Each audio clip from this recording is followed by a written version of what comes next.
పశ్చిమ గోదావరి జిల్లా పాలకొల్లులోని శివదేవుని చిక్కాలలో మహాశివరాత్రి సందర్భంగా వేలాది మంది భక్తులు ఇతర ప్రాంతాల నుంచి వచ్చి స్వామివారిని దర్శించుకున్నారు.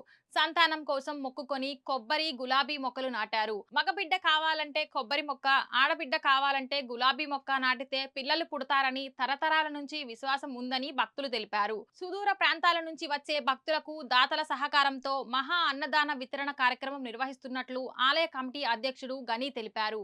అర్చకులు శర్మ మాట్లాడుతూ త్రేతాయుగంలో ఆంజనేయ స్వామి ఈ మహాలింగాన్ని ప్రతిష్ఠించినట్లు పురాణాలు చెబుతున్నాయని, సంతానం లేని దంపతులు స్వామివారిని దర్శించి కొబ్బరి మొక్కను ఈ ప్రాంగణంలో నాటితే సంతానం కలుగుతుందని అర్చకులు తెలిపారు.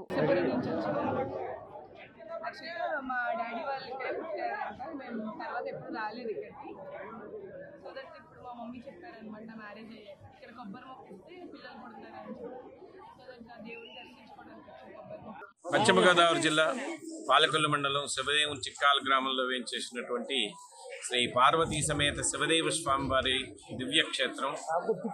ఇది పంచారామ క్షేత్రాల్లో పాలకొల్లుకి భీమవరానికి మధ్యలో ఉన్నటువంటి స్వయంభూ క్షేత్రం.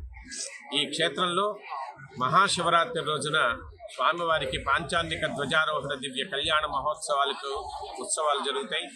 అదేవిధంగా ఏకాదశి రోజున స్వామివారికి అంకురారోపణ, ద్వాదశి రోజున కళ్యాణం, స్వామివారికి మహాశివరాత్రి ఉత్సవం, మరునాడు రథోత్సవం, తదుపరి శ్రీపుష్పోత్సవ మహోత్సవ కార్యక్రమాలతో ఈ పాంచాన్నిక ధ్వజారోహణ దివ్య కళ్యాణ మహోత్సవాలు జరుపబడతాయి.